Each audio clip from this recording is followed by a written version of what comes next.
चैतन्य स्वभावी भगवान आत्मा अनादि अनंत शुद्ध चैतन्य मात्र है, ज्ञान मात्र है। मैं शुद्ध चैतन्य मात्र, ज्ञान मात्र भगवान आत्मा हूँ। प्रति समय यह जागृति बनी रहे, इस जागृति का नाम धर्म है। देह की प्रत्येक क्रिया के काल में और विकल्पों के बहते प्रवाह के काल में ज्ञानी को प्रति समय यह जागृति रहती है कि मैं चैतन्य तत्व इस देह की किसी भी क्रिया में और विकल्पों के बहते प्रवाह में कहीं भी मिला नहीं हूँ। ऐसा शुद्ध चैतन्य तत्व मैं हूँ। प्रति समय स्वयं की शुद्ध चैतन्य सत्ता का बोध आत्म जागृति ही धर्म है। चैतन्य तत्व की स्व संवेदन प्रत्यक्ष निर्विकल्प अनुभूति होते ही देह होने पर भी देहातीत दशा प्रकट होती है। इतना ही नहीं, विकल्प होने पर भी विकल्पातीत दशा प्रकट होती है। चैतन्य तत्व की निर्विकल्प अनुभूति होते ही आत्मा में अतीन्द्रिय आनंद का सागर उछलता है। फिर भी ज्ञानी की दृष्टि उस अतीन्द्रिय आनंद के सागर की ओर भी नहीं जाती, जिस अतीन्द्रिय आनंद के सागर का अभी अभी जन्म हुआ है, और दृष्टि चैतन्य तत्व पर ही टिकी रहती है, जिस चैतन्य तत्व का कदापि जन्म नहीं हुआ। यह चैतन्य तत्व ही मैं हूँ। चैतन्य तत्व की निर्विकल्प अनुभूति होते ही ज्ञान दीपक प्रज्वलित होता है। ज्ञान दीपक प्रज्वलित होते ही ऐसी यथार्थ श्रद्धा होती है कि मैं त्रिकाल प्रज्वलित ज्ञान दीपक हूँ। चैतन्य ज्योति की सत्ता के अतिरिक्त देह रूपी मिट्टी और रागादि विकारी भाव रूपी धुएं में कहीं भी फैला नहीं हूँ।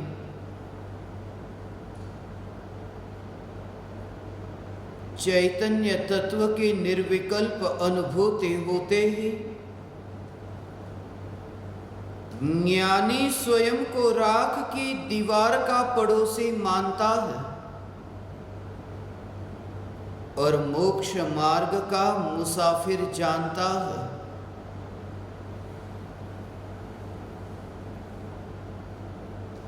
चैतन्य तत्व की निर्विकल्प अनुभूति होते ही अनंत तीर्थंकर परमात्माओं की दिव्य ध्वनि का केंद्र बिंदु, ऐसा जो चैतन्य तत्व जिस चैतन्य तत्व में एकत्व होता है, अपनापन होता है। और इसलिए ये कहा कि जिसने चैतन्य तत्व को पहचाना उसने अनंत तीर्थंकर परमात्माओं की दिव्य ध्वनि को पहचाना। इस कारण से, क्योंकि अनंत तीर्थंकर परमात्माओं की दिव्य ध्वनि का केंद्र बिंदु चैतन्य तत्व है। यदि परमात्मा ने आत्मा का स्वरूप समझाया तो भी आत्मा में लीन होने के लिए, और अनात्मा का स्वरूप समझाया वह भी आत्मा में लीन होने के लिए। और ऐसा जो तीर्थंकर परमात्मा की दिव्य ध्वनि का सार, उस सार का नाम समय सार है। और आज के इस पावन दिन जब हम एक ऐसे अपूर्व सत्संग में प्रवेश कर रहे हैं, जिस सत्संग के शुभारंभ में ही आज हम ग्रंथाधिराज समय सार, जिसके गहन भावों को समझने का प्रयास करेंगे। ग्रंथाधिराज इसलिए कहा क्योंकि यह ग्रंथ समस्त ग्रंथों का राजा है। इस ग्रंथ में उस तत्व का निरूपण किया है जो दृष्टि का विषय है, जो ज्ञानी के एकत्व का विषय है। जैसे छाछ को बलोने पर ऊपर मक्खन आ जाता है, ऐसे ही यदि तीर्थंकर परमात्मा की दिव्य ध्वनि को बलोया जाए तो जो सार रूप मक्खन है, उस मक्खन का नाम समय सार है। आचार्य कुंद कुंद देव द्वारा रचित यह ग्रंथाधिराज समय सार, जो अध्यात्म ग्रंथों में जैनों की गीता है, जैनों का कुरान है, जैनों का बाइबल है, जैनों का धम्मपद है। ऐसा ये महान ग्रंथ, जिस ग्रंथ में आचार्य कुंद कुंद देव ने प्राकृत भाषा में आज से करीब 2000 बरस पहले भारत की इस पावन भूमि पर इस महान ग्रंथ की रचना की। आचार्य कुंद कुंद देव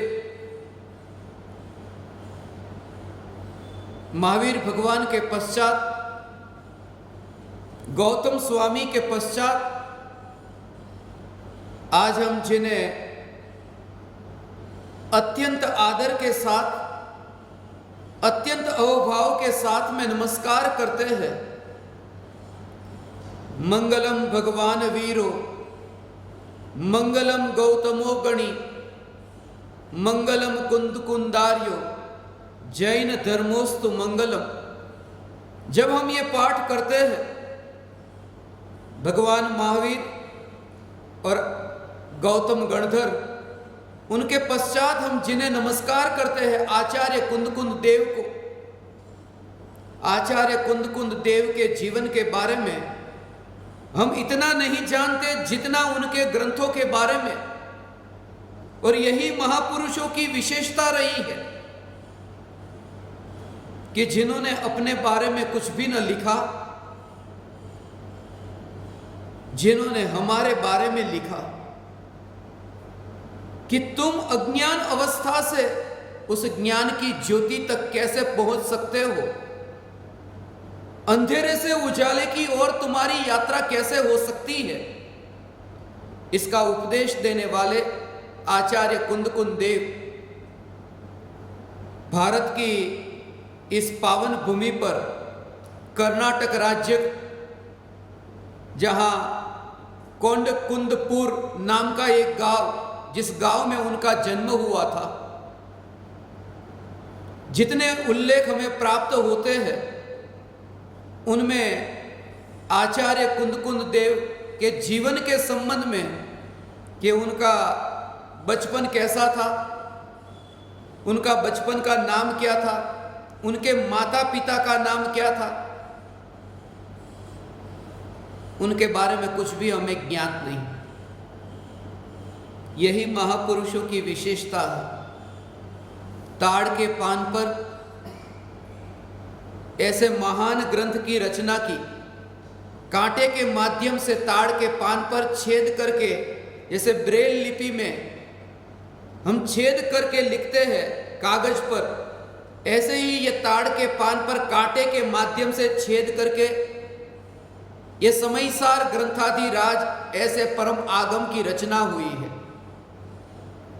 इसलिए कहता हूं, कभी कागज लेकर के, सुई लेकर के बैठना और लिखना अपना नाम, पीछे हथेली में कितनी बार सुई चुभती है, खून निकलता है, मगर आचार्य कुंदकुंद देव ने अपना नाम नहीं लिखा। यह लिखा कि तुम परमात्मा हो, यह लिखा कि तुम्हें ज्ञायक भाव की अनुभूति कैसे हो। उनका असली नाम कुंदकुंद नहीं था, वे जन्मे थे कोंड कुंदपुर नाम के गांव में,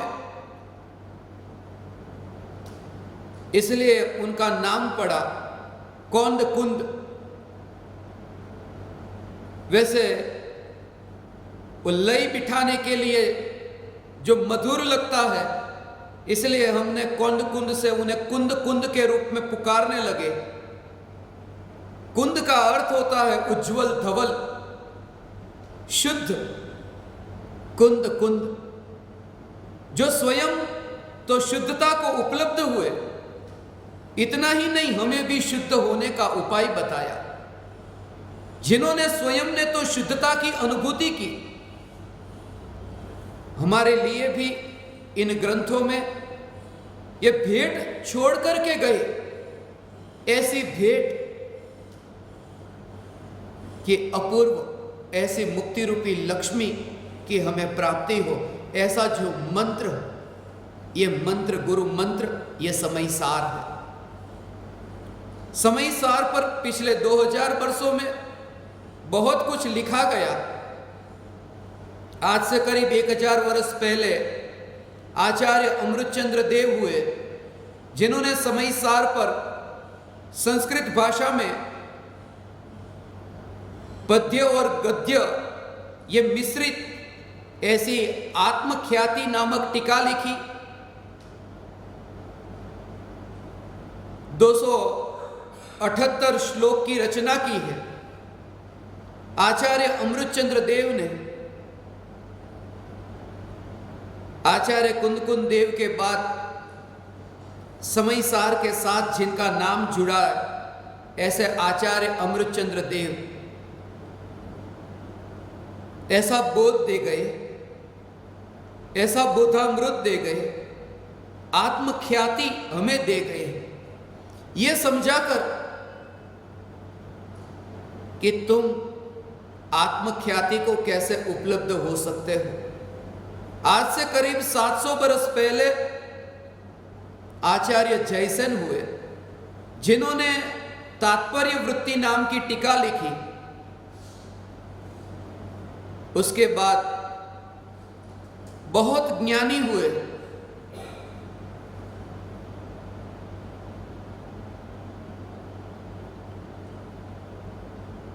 पंडित जयचंद जी छाबड़ा, पंडित बनारसी दास जी,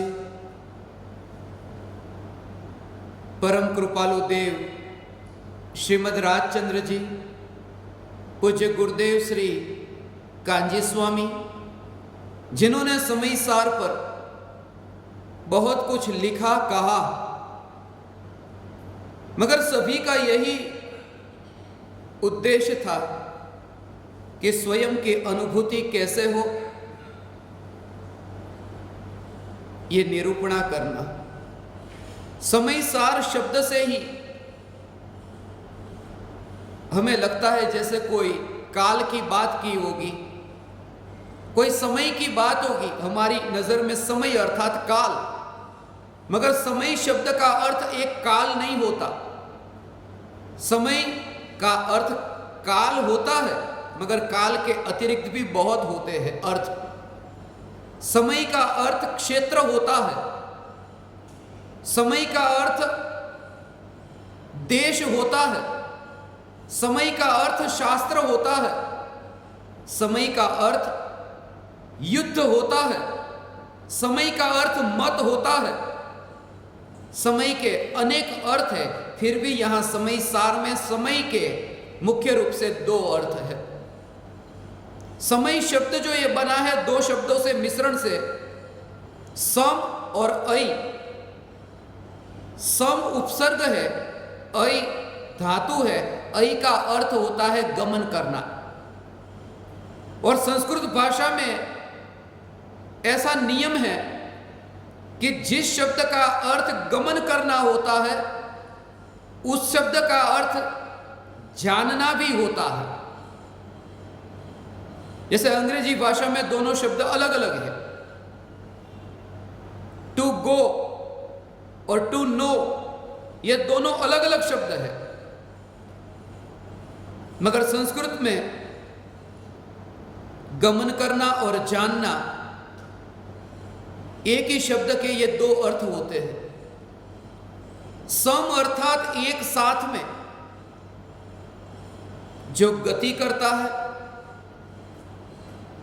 जो परिणमन करता है और जो जानता है। ये तीनों कार्य जिस द्रव्य में एक साथ होता है, उस द्रव्य का नाम समय है।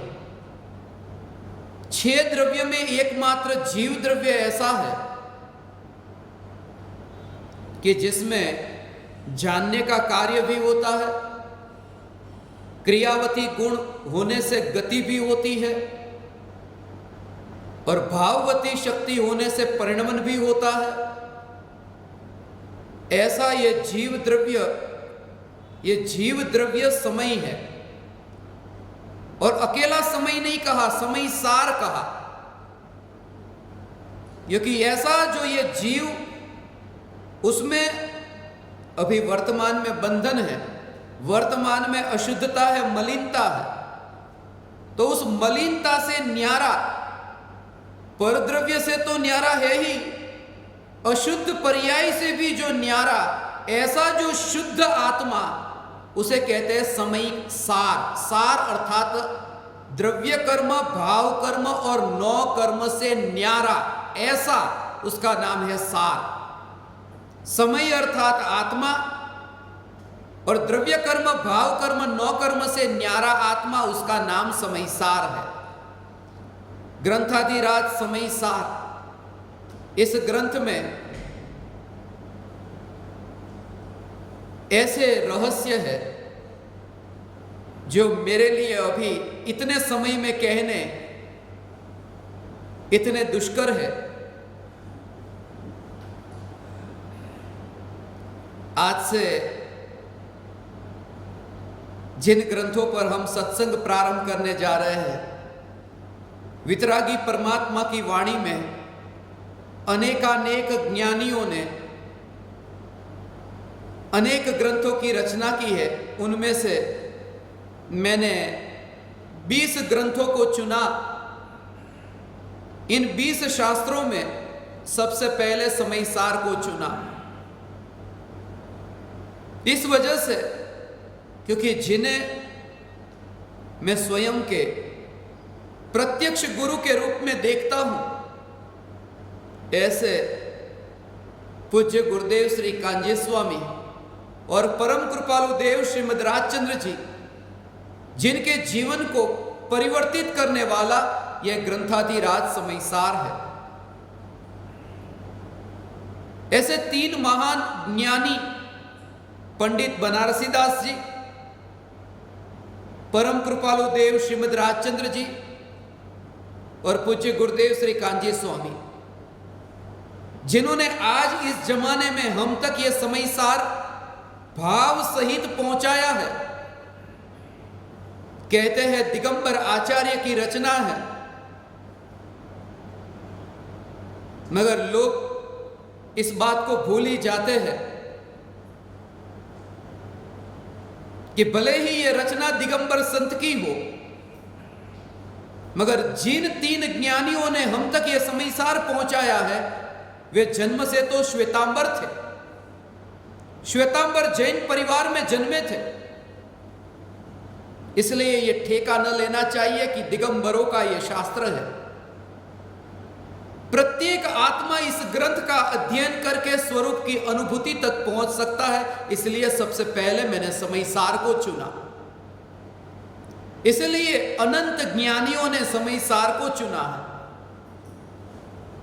इस समयसार पर पूज्य गुरुदेव श्री कांजी स्वामी ने भर सभा में 19 बार 46 वर्षों तक आद्योपांत प्रवचन दिए। शुरुआत से लेकर के अंत तक तुम पढ़ना एक बार समयसार को, एक एक पंक्ति को पढ़ना, कैसा लगता है। पूज्य गुरुदेव श्री कांजी स्वामी ने 19 बार भर सभा में पढ़ा था, और पढ़ा नहीं, समझाया। अकेले में तो भीतर कितनी बार पढ़ा होगा उसकी हम कल्पना कर सकते हैं। और जिन्होंने 46 वर्षों तक एक ही ग्रंथ को बार बार 19 बार भर सभा में प्रवचन दिए हो, ऐसे ग्रंथ के बारे में कोई मुझे कहे कि 1 घंटे में समयसार पर प्रवचन दो, मैं क्या बताऊं। सिर्फ इतना ही बता सकता हूं कि गुरुदेव ने 46 वर्षों तक इस ग्रंथ पर प्रवचन दिए थे। इसकी महिमा का तुम अनुमान लगा सकते हो।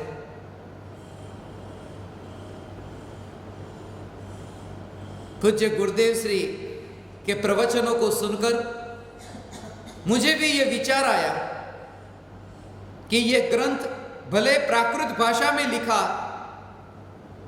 संस्कृत भाषा में इस ग्रंथ की टीका लिखी गई, आज हमारे पास में प्रवचन रत्नाकर के रूप में पूज्य गुरुदेव श्री के समयसार पर हुए प्रवचन उपलब्ध है, मगर गुजराती में है, हिंदी में उपलब्ध है। मुझे ये विचार आया कि पूरी पृथ्वी पर आज सबसे ज्यादा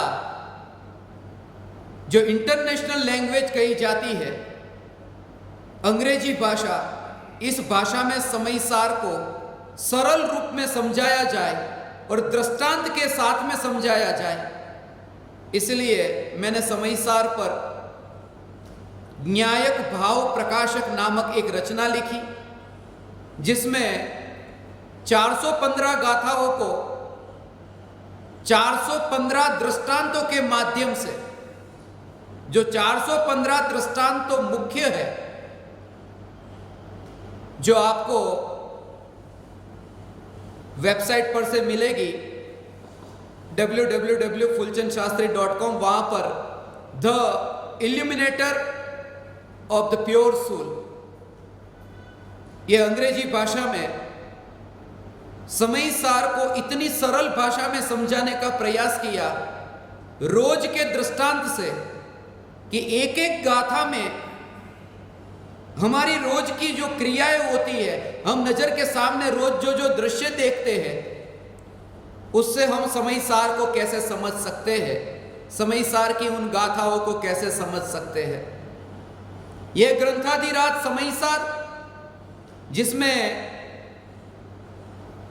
10 अधिकार है, पूर्वरंग अधिकार, जीवाजीव अधिकार, कर्ता कर्म अधिकार, पुण्य पाप अधिकार, आश्रव अधिकार, संवर अधिकार, निर्जरा अधिकार, बंध अधिकार, मोक्ष अधिकार, सर्व विशुद्ध ज्ञान अधिकार। ये 10 अधिकार है। इन 10 अधिकार का जो सामान्य स्वरूप है वो मैं आपको बताऊं,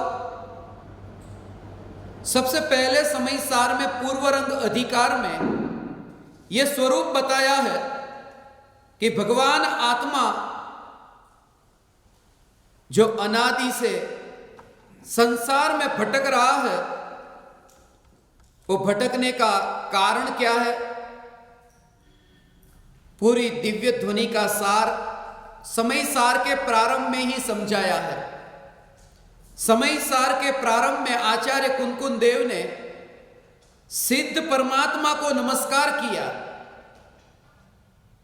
वंदितु सव्व सिद्धे, सिद्ध परमात्मा को नमस्कार करके इस ग्रंथ का मंगलमय मंगलाचरण किया है। और यह भावना पाई है कि हम भी उस सिद्ध पद को प्राप्त हो। सिद्ध पद की प्राप्ति, मोक्ष की प्राप्ति, जो 4 प्रकार के पुरुषार्थ के बारे में आपने सुना हो,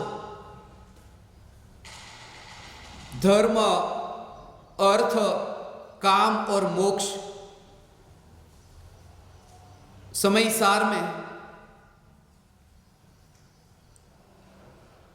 धर्म, अर्थ और काम, इन तीनों को प्रधानता नहीं दी। मोक्ष के पुरुषार्थ को ही पुरुषार्थ कहा।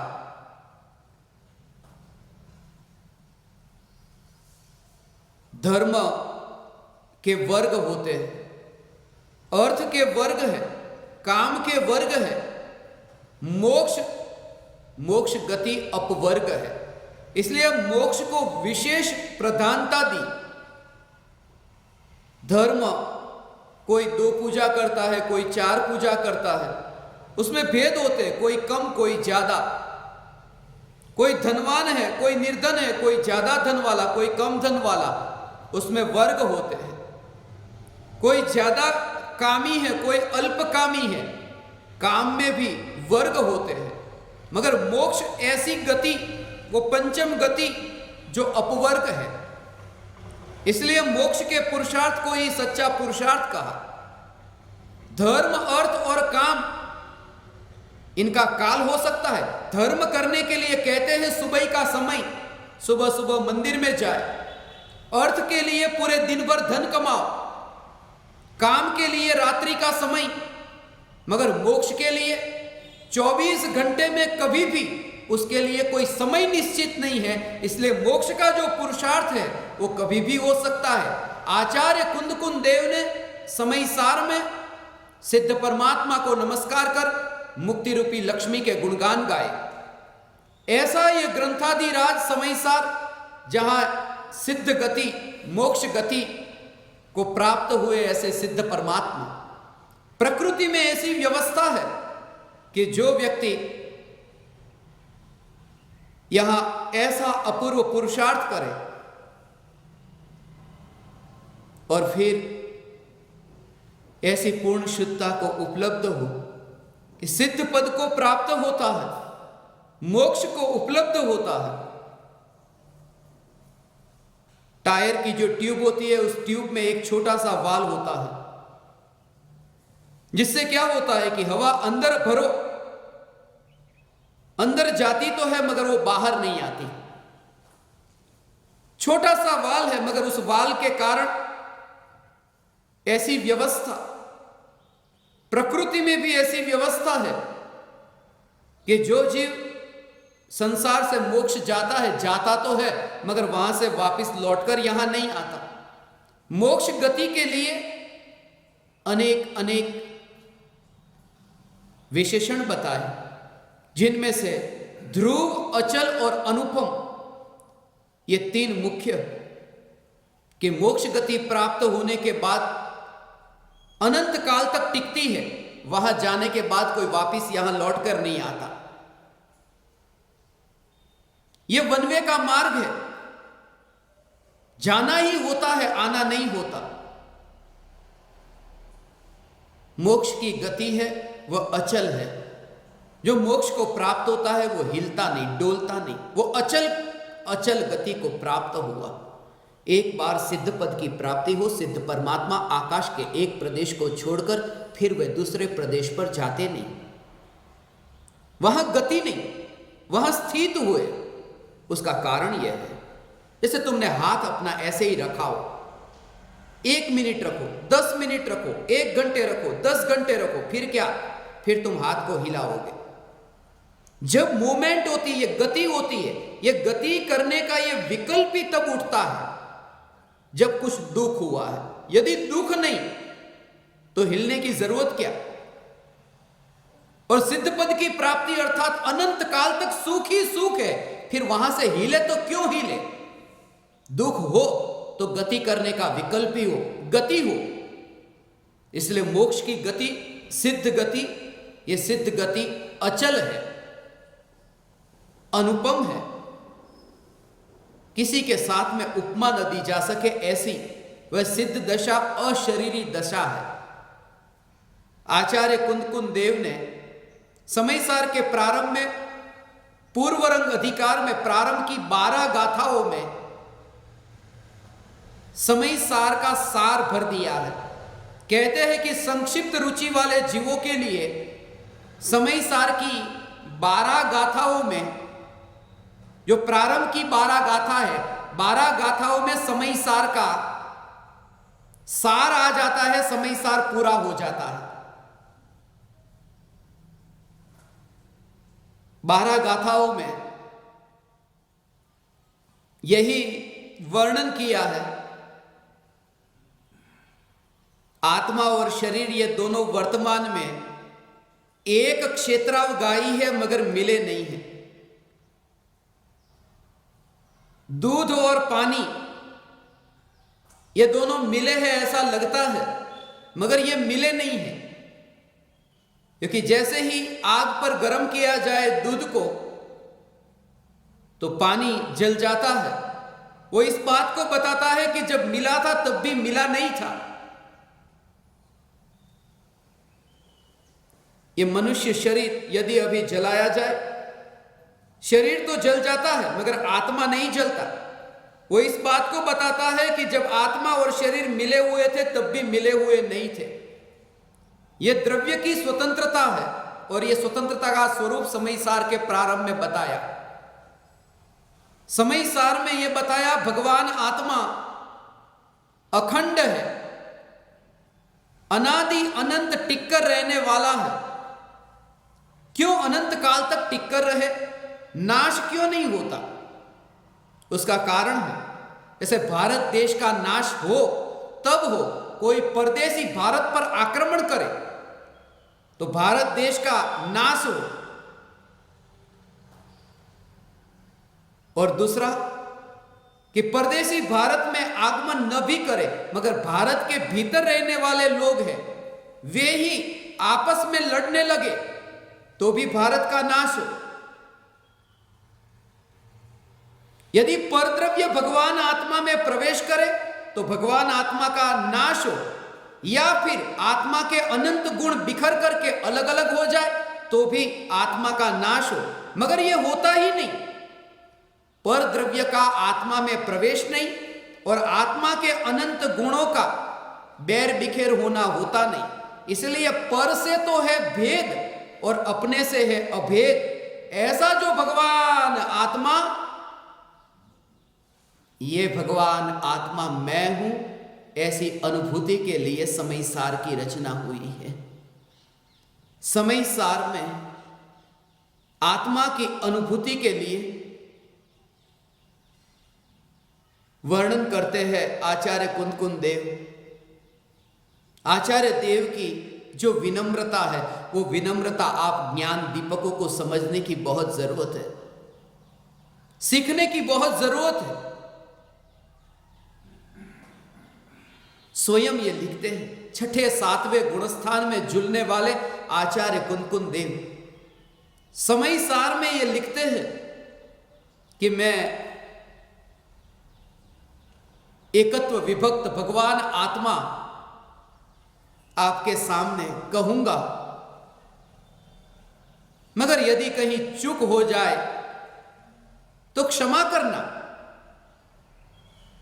छठे सातवें गुणस्थान में झूलने वाले भावलिंगी संत ये कहते हैं, क्षमा करना भूल चूक हो सकती है।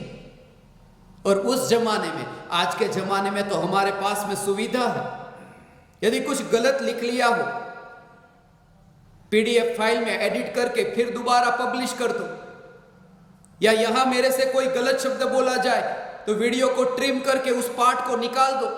मगर उस जमाने में प्रूफ रीडिंग करने वाला कोई नहीं, लिखा कि जीवों ने पढ़ा।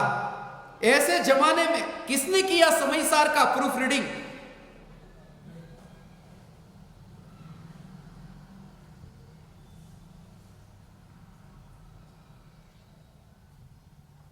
समयसार का प्रूफ रीडिंग करने वाले तो नहीं थे, फिर भी आचार्य कुनकुन देव ने प्रारंभ में ही एक क्षमा मांगी है कि मुझसे यदि ऐसे कोई शब्द की भूल हो, भाव की भूल तो हो ही नहीं सकती, शब्द की भूल हो सकती है, बोलना कुछ और हो और निकल जाए कुछ और, किसी से भी यह भूल हो सकती है। आचार्य कुनकुन देव ने प्रारंभ में ही 5वीं गाथा में ही क्षमा मांगी। आचार्य कुनकुन देव ने न्यायक भाव का स्वरूप समझाया। मैंने जो समयसार पर टीका लिखी, उस टीका का नाम रखने का यही प्रयोजन, समयसार की छठी गाथा, न्यायक भाव।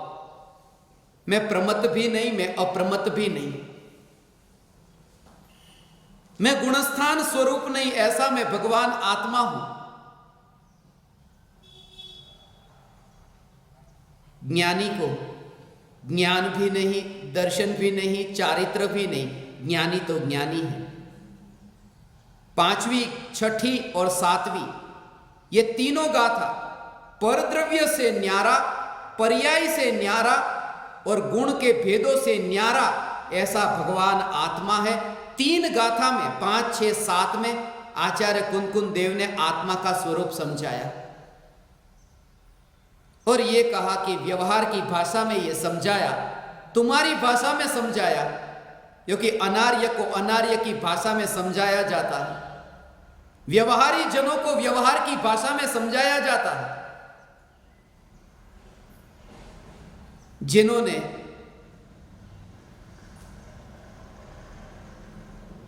भगवान की वाणी के इस रहस्य को नई अपेक्षा से यथार्थ रूप से समझा है, उन्होंने ही कुंद कुंद आचार्य देव को यथार्थ रूप से समझा है। समस्त केवली और श्रुत केवली जिनकी वाणी का सार यह समय सार है, नयों की शैली में निबद्ध है यह जिनवाणी,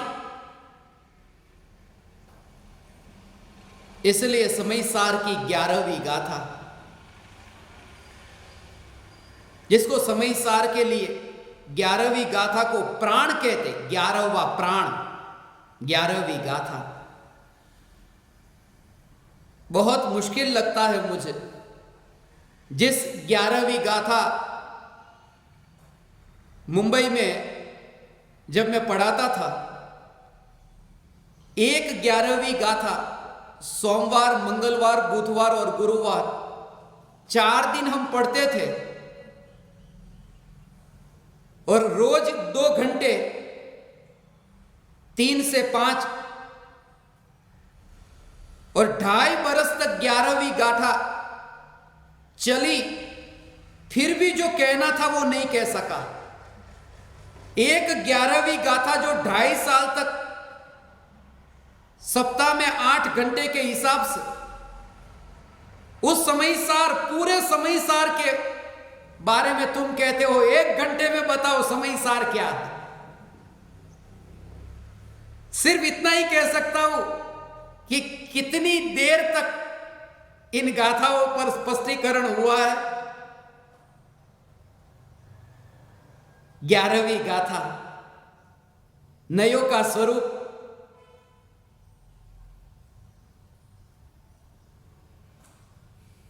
कुंद आचार्य ने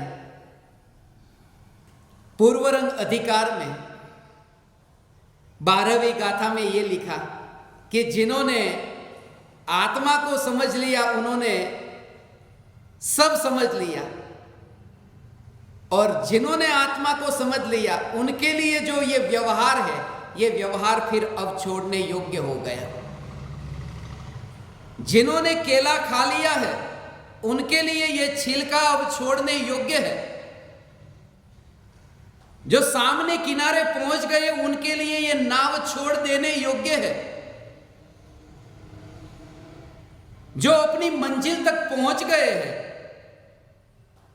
उन्हें साधन को छोड़ देना ये योग्य है। जो मंदिर तक पहुंच गए उनके लिए अब सीढ़ी छोड़ देना ये योग्य है। भले ही सीढ़ी पर चढ़े थे, मगर अब एक समय ऐसा आए कि छोड़ना भी अब अनिवार्य हो गया। जैसे तुम कपड़े पर साबुन लगाते हो, कितना महंगा साबुन खरीद कर लाते हो, कपड़े पर लगाते हो, फिर पानी डाल करके उस साबुन को क्यों बहने देते हो? साबुन तो बह जाता है गटर में, इतना महंगा साबुन। साबुन खरीदना भी जरूरी है और साबुन को छोड़ना भी जरूरी है। सिर्फ इतना कि कपड़ा साफ हो गया, फिर वह साबुन का कोई महत्व न रहा। यदि नहीं निकाला उस साबुन को तो साबुन भी एक मैल हो जाएगा। इसलिए व्यवहार छोड़ने योग्य है, यदि न छोड़े तो व्यवहार भी एक मैल हो जाएगा। और मैं कहता हूं इस भाषा में कि व्यवहार छोड़ने योग्य है। छोड़ देना वास्तव में तो छूट जाता है। मंजिल तक पहुंचने पर साधन को छोड़ना नहीं पड़ता, साधन छूट जाता है। यह रहस्य आचार्य कुंद देव ने समय सार की प्रारंभ की 12 गाथाओं में समझाया है, और यहीं पर ही समय सार पूर्ण हो जाता है। जिनकी रुचि संक्षिप्त है ऐसे जीवों के लिए यहां पूर्वरंग अधिकार में प्रारंभ में ही यह समय सार का निरूपण हुआ। आगे जो समय सार का विस्तार से निरूपण है, जिसमें जीव अजीव अधिकार, जीव और अजीव ये दोनों द्रव्य न्यारे न्यारे है, भिन्न भिन्न है। परम कृपालु देव ने आत्मसिद्धि शास्त्र में भी आत्मा और देह एक नहीं है। शिष्य ने जो शंका की, मैं तो मानता हूं कि आत्मा और शरीर एक ही है।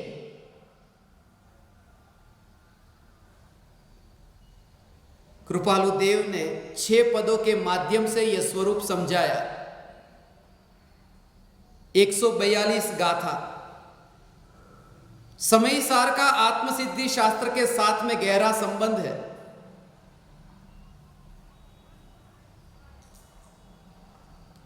एक एक गाथा ऐसी है जिसका कनेक्शन है समय सार की, और बहुत सी गाथा तो ऐसी है कि गाथा के नंबर भी वही है। समय सार की गाथा और आत्मसिद्धि शास्त्र की गाथा।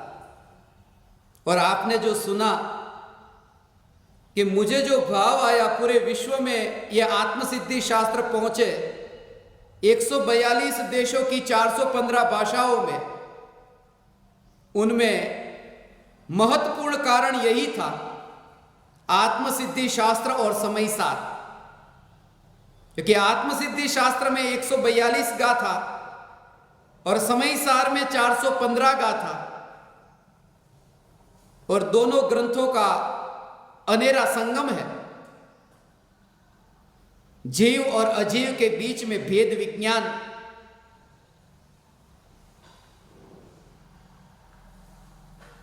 जीव अजीव अधिकार में कर्ता कर्म अधिकार, जिस पर खास करके आचार्य कुंदकुंद देव ने ये कर्ता कर्म का स्वरूप बताया कि ज्यादातर अज्ञानी है ये कर्ता कर्म में अटक जाते हैं, इसलिए सबसे ज्यादा गाथा कर्ता कर्म अधिकार की। इतनी गाथा लिखी,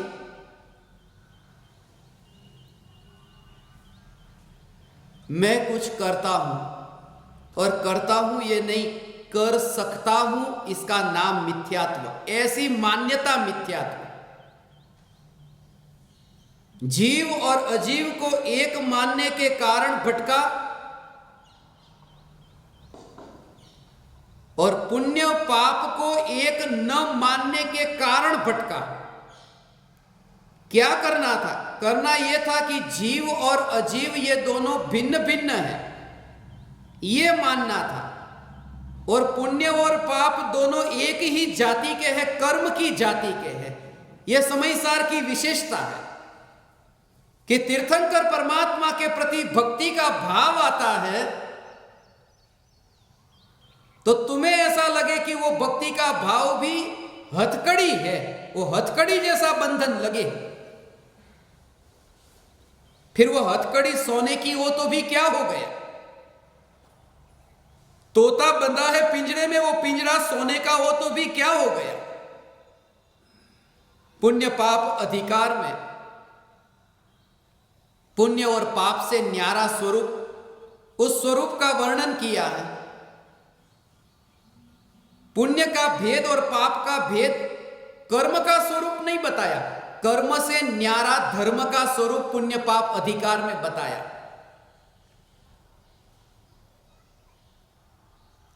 आश्रव अधिकार, जिसमें कर्म का आश्रव जो होता है वह आश्रव हमें ऐसा लगता है जब भी ये राग का भाव उत्पन्न हो उस समय ऐसा एहसास होता है काला नाग सामने से आ रहा है, अत्यंत जहरीला। अभी डंसा की मृत्यु हुई, ऐसा काला जहरीला नाग। जिस समय तुम तीर्थंकर परमात्मा की भक्ति करो, उस भक्ति के भाव के काल में, उस राग के काल में यह जागृति, क्योंकि यही तो सार है आचार्य कुंदकुंद देव की इस रचना का कि कोई भी राग हो वह राग आग है, वह राग काला नाग है, और वह राग स्वयं ही दुखमयी है। उस राग से न्यारा मैं चैतन्य हूं।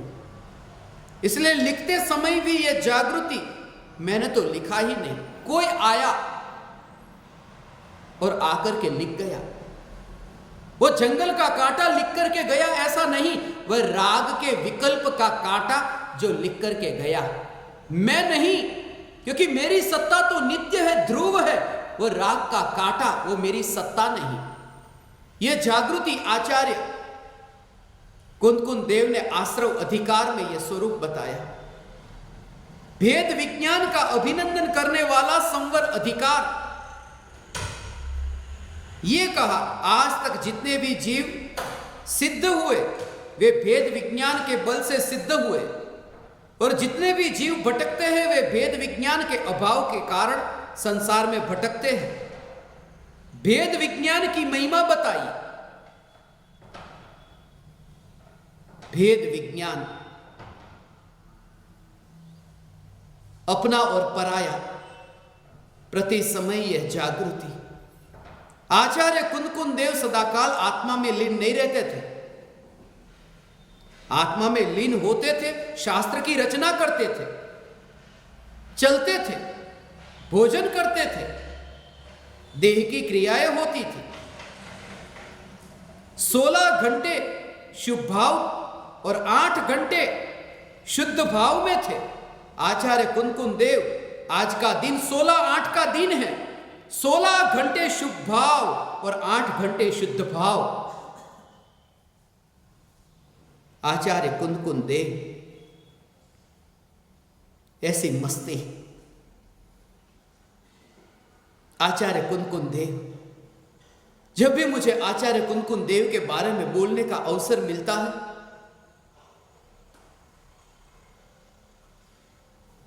मैं सिर्फ इतना ही कह सकता हूं, आचार्य कुंदकुंद देव को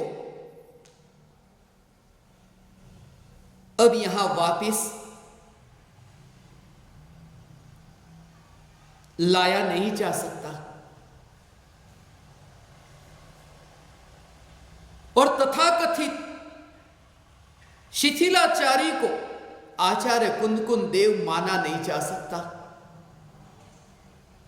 बस एक ही अपूर्व कार्य हो सकता है कि मैं स्वयं उस मार्ग पर यात्रा कर आचार्य कुंदकुंद हो सकता हूं। मैं स्वयं ऐसा निरतिचार मुनिव्रत पालन कर सकता हूं। मैं स्वयं कुंदकुंद हो सकता हूं।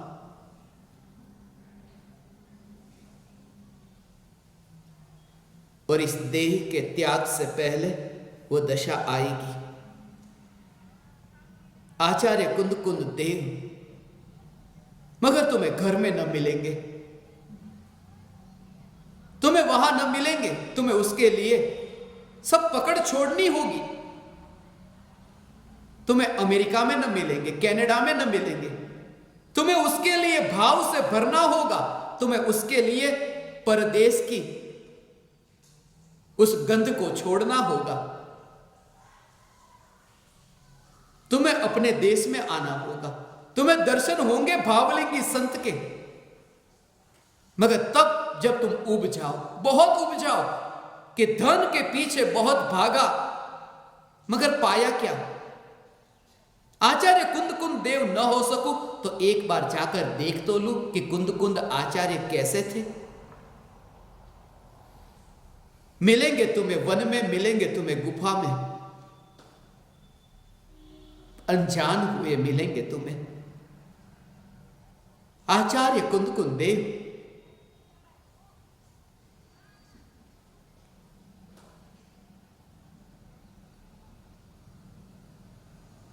इस पंचम काल में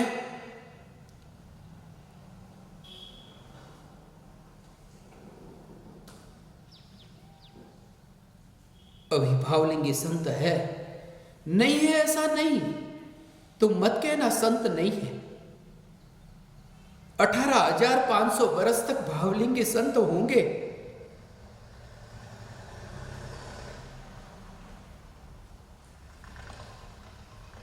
तो आज क्यों नहीं? यदि 2000 वर्ष पहले हुए हैं, यदि 1000 वर्ष पहले अमृतचंद्र आचार्य हुए हैं, यदि 700 वर्ष पहले जयसेन आचार्य हुए हैं और 18,500 वर्ष तक होंगे, तो फिर आज क्यों नहीं होंगे? फिर आज भावलिंगी मुनिराज इस भूमि पर क्यों नहीं? आचार्य कुंदकुंद देव ने ऐसी स्वतंत्रता का स्वरूप बताया। भेद विज्ञान का अभिनंदन करने वाला संवर अधिकार, ज्ञानी के भोग निर्जरा के हेतु है, यह समझाने वाला निर्जरा अधिकार। पूरे अधिकार का सार यदि कोई मुझे निर्जरा अधिकार के बारे में एक शब्द में पूछे, निर्जरा, मैं इतना कहूंगा, ज्ञानी के भोग निर्जरा के हेतु है। ज्ञानी के भोग निर्जरा के हेतु, क्योंकि ज्ञानी भोग को भोगता नहीं, वह जानता है और ज्ञाता दृष्टा है। और ज्ञाता दृष्टा होना यही निर्जरा होने का कारण है। भोग निर्जरा का कारण नहीं, भोग के काल में निर्जरा होती है, भोग से नहीं। भोग में भेद विज्ञान से निर्जरा होती है। ज्ञानी के भोग निर्जरा के हेतु है। बंध और मोक्ष का वर्णन किया। ज्ञानी बंधे भी नहीं, ज्ञानी मुक्त भी नहीं। एक कहता है आत्मा बंधा है, दूसरा कहता है आत्मा नहीं बंधा। मगर जिसे अनुभूति हुई उसे पूछा कि आत्मा बंधा है या नहीं बंधा। उसने कहा कि आत्मा चैतन्य मात्र है, बस। एक को पूछा कि गुड़ बंधा है या नहीं बंधा। एक ने कहा बंधा है, दूसरे ने कहा नहीं बंधा।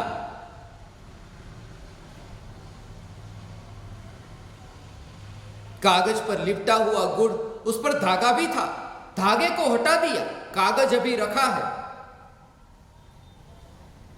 पूछा था गुड़ बंधा है, एक ने कहा गुड़ बंधा है क्योंकि कागज के साथ में भी लिपटा हुआ है। दूसरे ने कहा नहीं बंधा क्योंकि धागा हट गया है। मगर उस व्यक्ति को पूछा जिसे गुड़ का अनुभव है, उसने सिर्फ इतना कहा कि गुड़ मीठा है, बस। एक कहता है आत्मा बंधा है, एक कहता है नहीं बंधा। और ज्ञानी का अनुभव यह है, क्योंकि अनुभव के काल में आत्मा बंधा और मुक्त ऐसा अनुभव में नहीं आता। चैतन्य सत्ता, सत्ता अनुभव में आती है। यह चैतन्य सत्ता मैं हूं। और यह स्वरूप सर्वविशुद्ध ज्ञान अधिकार में अंतिम अधिकार।